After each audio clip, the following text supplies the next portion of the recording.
Olá, gente. Hoje o nosso assunto é taxonomia. A classificação dos reinos de uma maneira geral e a classificação dos animais. Bem, mas por que isso? Por que surgiu esse conceito biológico de taxonomia? À medida que as espécies começaram a ser identificadas, e hoje nós temos mais de 2 milhões de espécies identificadas, e imaginamos que existam muito mais ainda a serem classificadas, havia necessidade de se criar um sistema que se pudesse catalogar essas espécies. Surge então, dentro da biologia, a chamada taxonomia.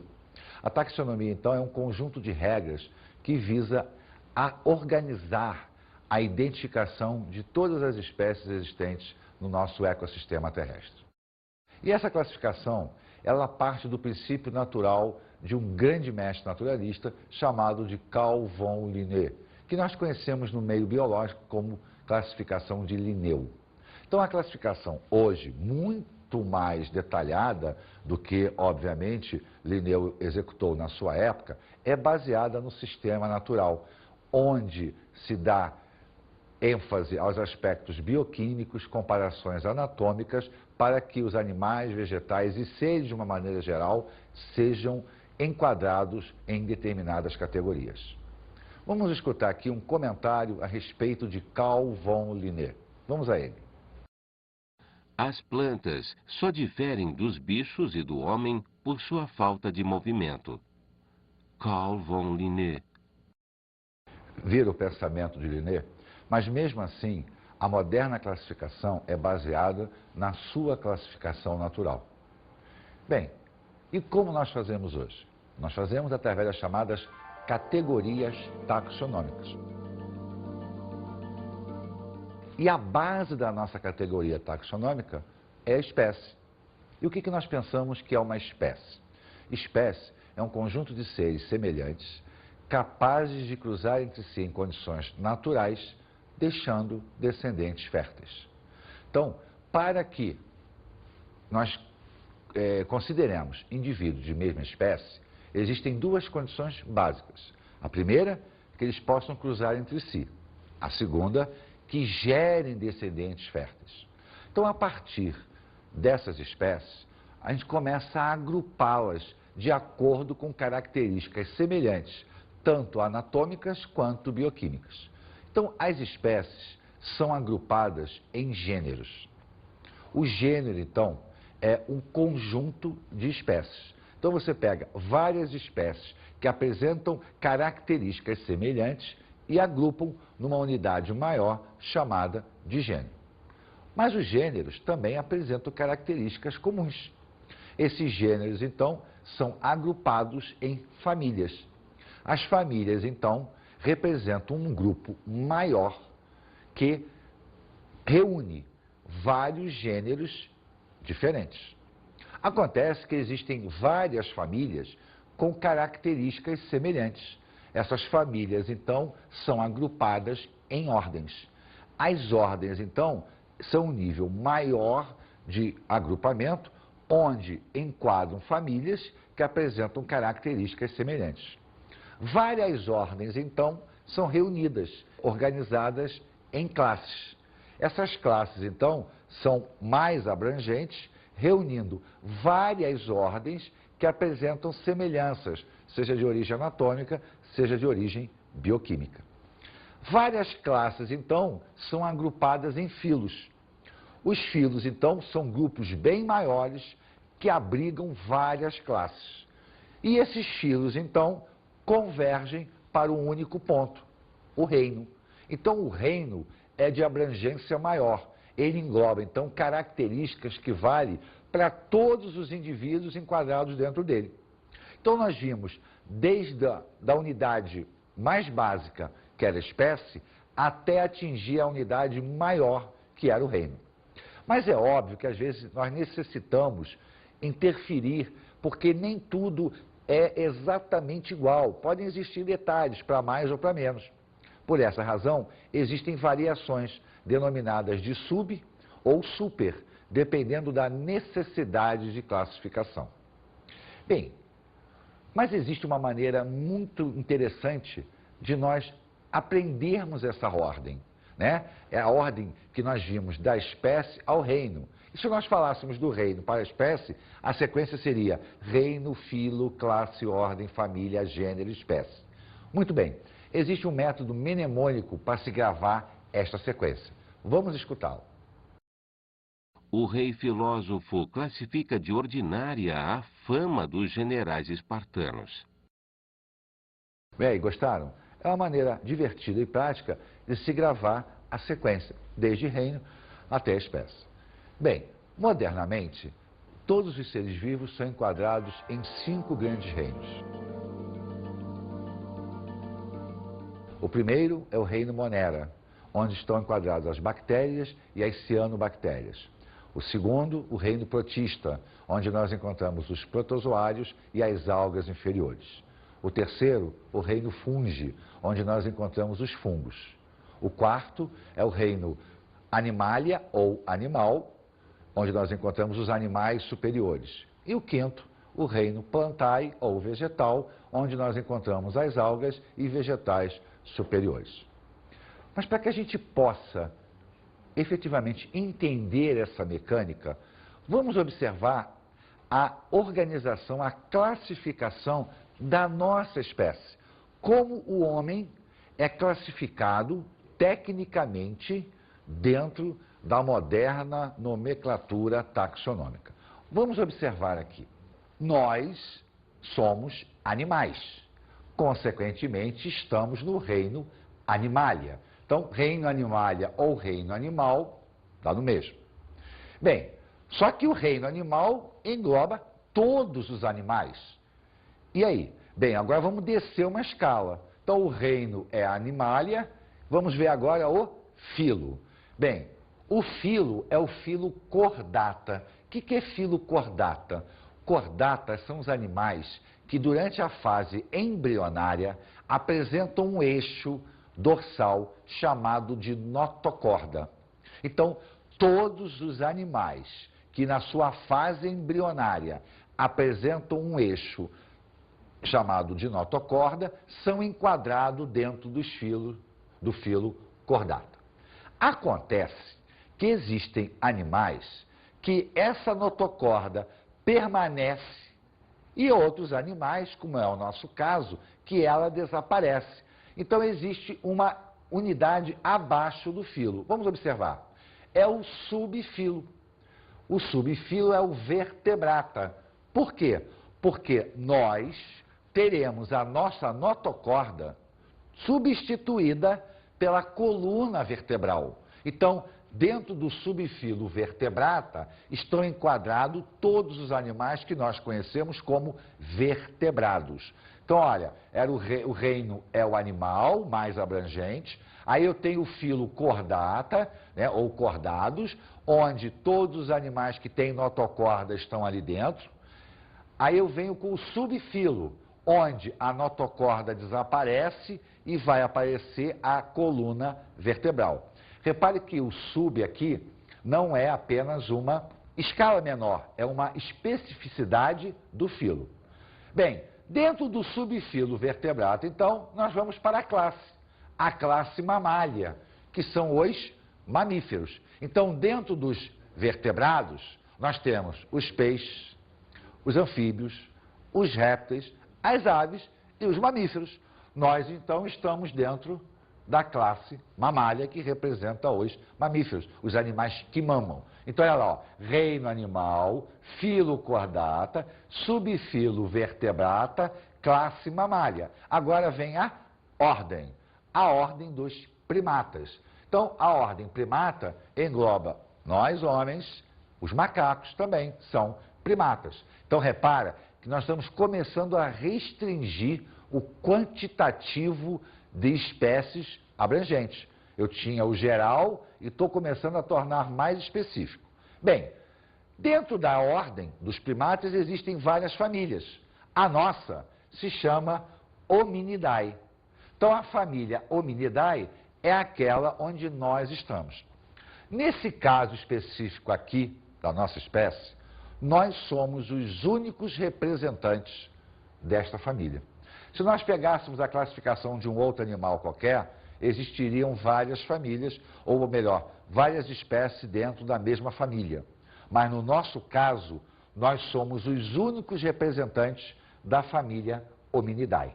Bem, dentro da família Hominidae, nós temos agora o gênero, que é o gênero Homo.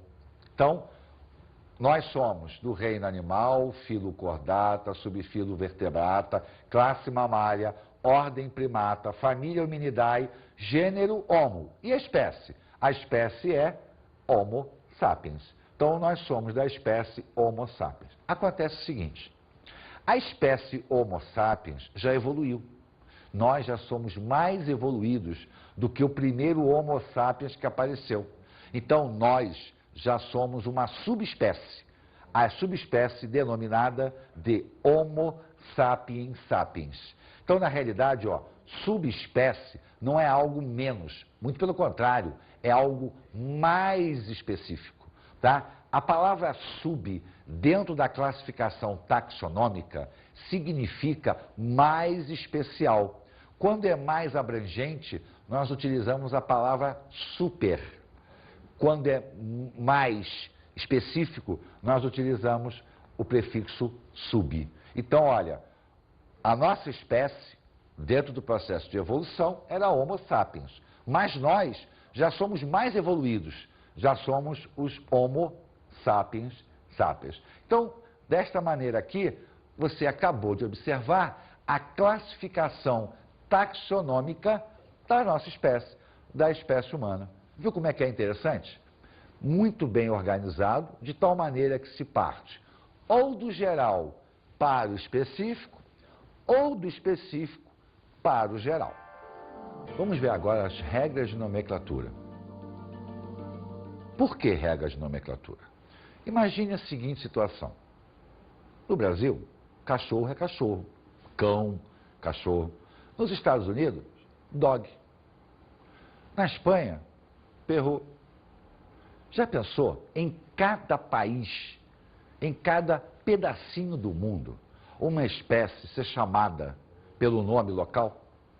Ia ficar muito complicado. Por esta razão, foram geradas regras, porque em qualquer lugar do mundo, a identificação seria a mesma. Bem, a primeira escolha.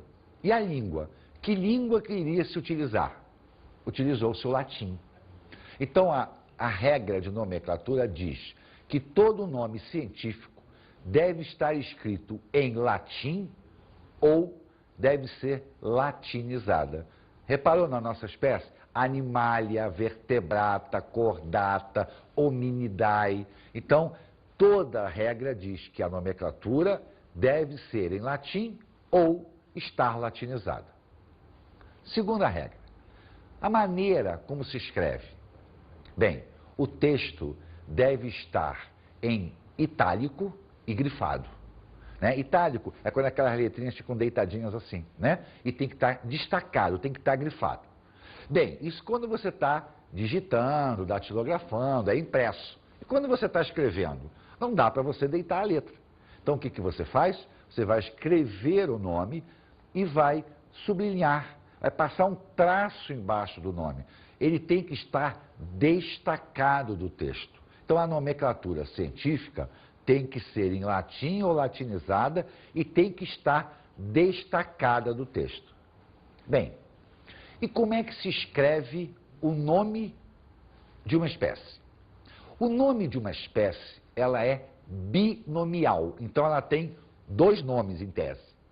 O primeiro nome vai representar o gênero e o segundo nome, a espécie propriamente dita.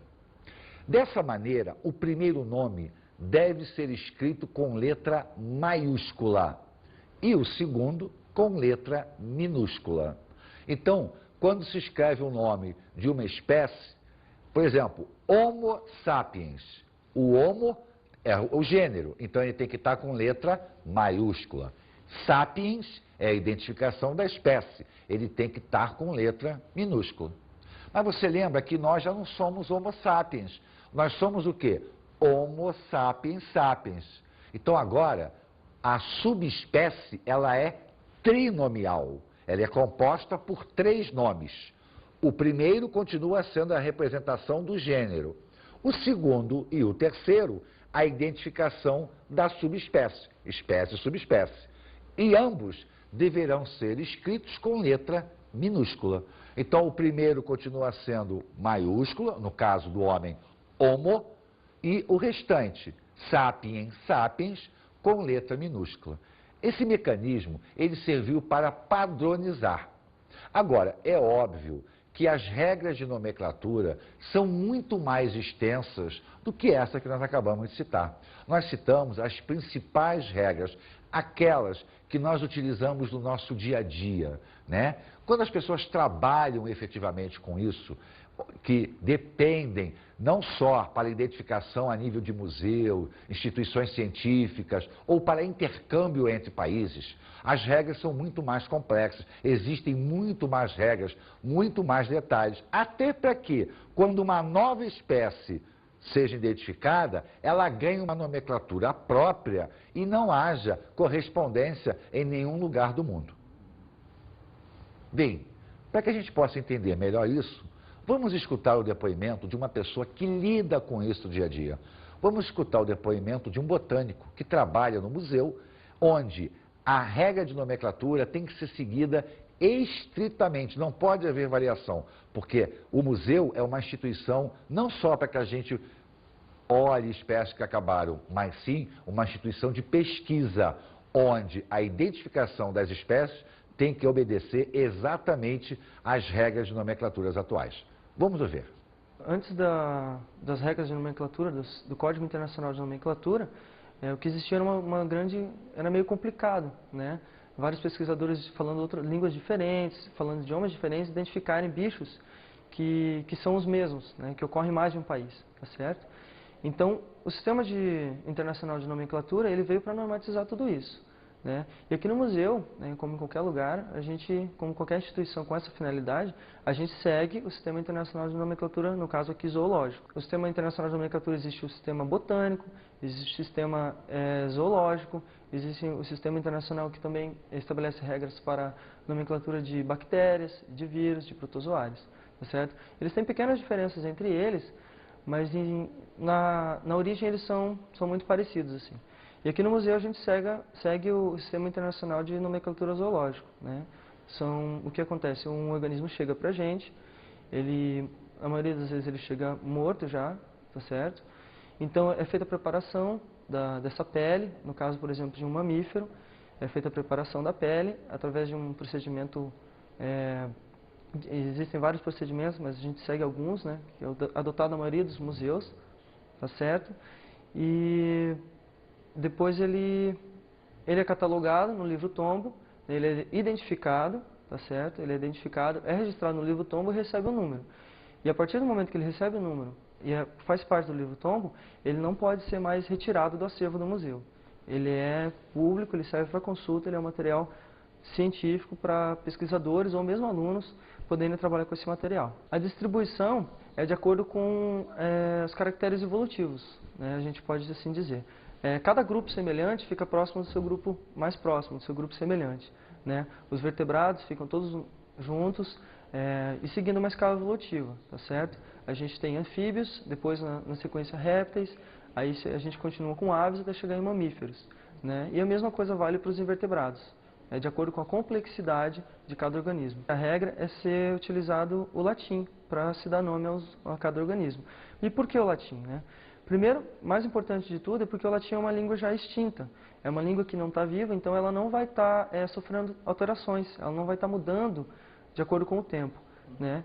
E o latim ele é aplicado como regra, como língua única, para que todos os pesquisadores, independente da nacionalidade, do idioma que você fale, em qualquer lugar do mundo você dizer o nome de uma espécie, a pessoa vai saber que espécie que é, do que se trata. Vamos ver os reinos. Inicialmente, só existiam 2 reinos, animal e vegetal. Com o avanço da biologia, observou-se que isso não era mais possível para abrigar todos os seres que estavam sendo identificados e catalogados. Em 1899, o biólogo alemão Ernst Haeckel propôs a criação de mais 2 reinos, o Monera e o protista. Finalidade: abrigar os seres mais simples. Então, nós teremos agora 4 reinos: o vegetal, o animal, o monera e o protista. Mas ia nascer o 5º reino. Vamos escutar um textozinho a respeito desse nascimento. Vamos lá. Em 1969, o biólogo Whittaker sugeriu que os fungos, tradicionalmente classificados no reino vegetal, fossem separados em um reino próprio. Nascia o reino fungi. Viram como é que nasceu o 5º reino, chamado reino fungi? Isso teve uma explicação, porque ele apresentava características não muito condizentes com a sua inclusão dentro de protista, aonde os fungos estavam incluídos antes do nascimento do 5º reino. Vamos olhar agora cada reino separadamente, observando as espécies que estão enquadradas dentro deles. O primeiro reino é o reino monera, onde nós temos as bactérias e as cianobactérias, antigamente chamadas de algas cianofícias. Hoje, o termo alga para o monera é incorreto, porque alga já é considerado um ser mais superior do que o monera. Então, modernamente, chama-se de cianobactéria, que seriam bactérias azuis, ou simplesmente cianofícias. São seres procariontes, unicelulares, fotossintetizantes ou não, dependendo da estrutura, lembrando que existem bactérias fotossintetizantes também, tá? E são os indivíduos mais elementares no nosso ecossistema. O segundo reino é o reino protista. O reino protista abriga os protozoários e as algas inferiores. O reino, de uma maneira geral, já abriga os indivíduos eucariontes. Então, a partir do reino protista, todos os indivíduos são eucariontes. Significa o quê? Que possuem o seu núcleo individualizado, o que já não acontecia com o reino monera, onde todos os procariontes estão incluídos. Então, no reino protista, nós vamos ter os seres eucariontes, unicelulares, fotossintetizantes, se forem as algas, heterótrofos, se forem os protozoários, e que abrange um grupamento muito extenso de seres, tá? Tanto do lado de protozoários quanto do lado das algas. O terceiro reino foi o fungi. Por que esse reino foi efetivamente criado? Porque se nós analisarmos os fungos, eles têm características semelhantes às algas protistas. São unicelulares, pequenos, podem formar filamentos ou não. Mas, por outro lado, ele carrega a característica dos protozoários. Não fazem fotossíntese, se alimentam externamente, eles são heterótrofos. Não apresentam parede celulósica, que é uma característica da alga. Fazem digestão, porque se o alimento é heterótrofo, tem que digerir. E a reserva nutricional deles é o glicogênio. O glicogênio é um carboidrato de reserva de origem animal. O vegetal, normalmente, a reserva dele é o amido. Então, repara que o fungo, ele tem características semelhantes a protozoários, tem características semelhantes a algas e tem características semelhantes a animais, porque o revestimento dele é a base de quitina. E a quitina nós encontramos também em artrópodes. Então, como esses seres apresentavam características muito próprias, foi criado, então, o reino fungi, para abrigar os fungos. O nosso quarto reino é o reino animal ou animalia, onde estão abrigados os animais superiores. Todos são eucariontes, pluricelulares, com capacidade de montar tecido, grupamentos celulares. É bem verdade que existem seres que não formam tecidos propriamente ditos, que são os animais mais simples, os poríferos, como as esponjas, os quinidários ou selenterados, como a água-viva. Mas são animais porque são pluricelulares e o grau de complexidade deles é infinitamente maior do que qualquer outra estrutura nos outros 3 reinos. O nosso quinto reino é o reino vegetal ou plantae, onde estão abrigados os vegetais superiores e as algas superiores. Lembre-se que existem algas protistas, mas essas do reino vegetal são bem mais superiores, têm uma atividade metabólica muito mais intensa do que as outras. Um grau de complexidade maior. Todos os seres são eucariotas, né, eucariontes, apresentam capacidade fotossintetizante, então são autótrofos, apresentam celulose com seu revestimento externo, tá? Mas o que faz a grande diferença deles, efetivamente, é serem fotossintetizantes. Dentro desse grupo, todos os indivíduos têm a capacidade de fotossíntese, têm a capacidade de produzir o seu próprio alimento. E são, essencialmente, a base da cadeia alimentar do grande ecossistema da Terra. Bem, esse grau de complexidade nos remete a um outro detalhe.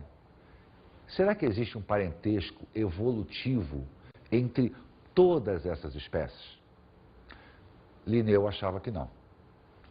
Carl Linneu tinha um pensamento fixista. E o que era o pensamento fixista? As espécies são fixas desde que foram criadas. Criadas por quem? Criadas por Deus. Então o pensamento fixista nos remetia ao criacionismo, onde todas as espécies existentes na Terra, independente da origem delas, foram criadas por Deus e eram fixas. Linneu conhecia os fósseis, mas para ele, fóssil não era sinônimo de evolução. Fóssil era apenas o registro de espécies que foram criadas por Deus, morreram em tempos remotos. É óbvio que a ciência avançou e hoje nós sabemos que a evolução biológica aconteceu. E essa evolução biológica, ela nos remete a um outro pensamento, ao pensamento da origem das espécies. Consequentemente, se houve uma origem, o processo, através de mecanismos mutacionais, etc., levaram à ampliação das espécies na Terra. Isso nos remete à chamada árvore filogenética, tá? Ou árvore genealógica. Se bem que quando se usa o termo genealógico, está se levando para uma determinada família, um ponto de estudo. A árvore filogenética, ela é mais abrangente. A ciência admite hoje que toda a evolução, seja ela de protistas, moneras, fungi, animal ou vegetal, partiram de um ancestral comum. Provas bioquímicas cada vez mais precisas nos remetem a esse pensamento. A precisão da ciência se torna tão grande que é quase que certo que um dia todas as regras taxonômicas hoje existentes, baseadas em análises bioquímicas, em comparações anatômicas, em registros fósseis, serão substituídas pela análise do DNA. O DNA é, sem sombra de dúvida, a melhor maneira de se provar se a árvore filogenética das espécies é correta ou não. Por quê? Porque o DNA é o registro genético de tudo que acontece com aquela célula. E nós sabemos que se um ser descende do outro, ele vem através da divisão celular. Logo, ele vai manter o seu registro genético, o seu registro do DNA. Vamos agora às nossas dicas de estudo.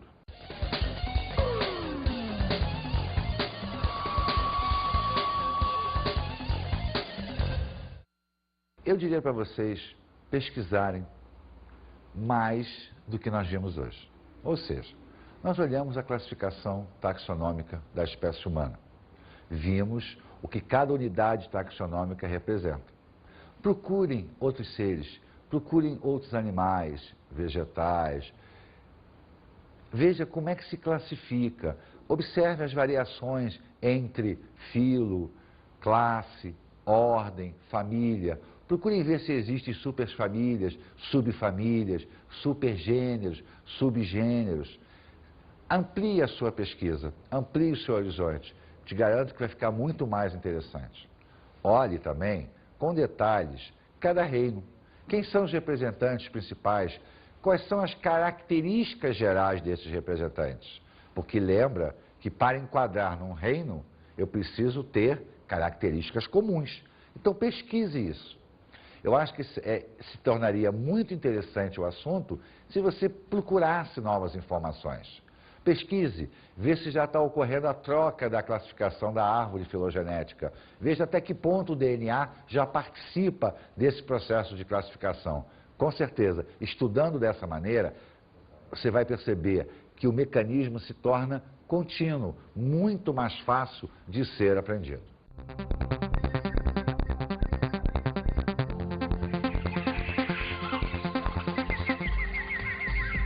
Na aula de hoje, falamos sobre a taxonomia.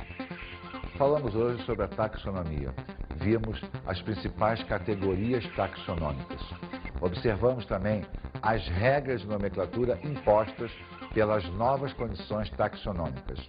Observamos o aparecimento dos 5 reinos, a maneira pela qual eles foram sendo criados. Estudamos também cada detalhe de cada reino quanto aos seus indivíduos componentes e características gerais desses reinos. Vimos que a evolução partiu de um ponto através da árvore filogenética para as espécies atuais. Vimos também que os pensamentos antes do nascimento da evolução eram pensamentos fixistas, os pensamentos criacionistas, o que se contrapõe ao fundamento da evolução biológica. Bons estudos!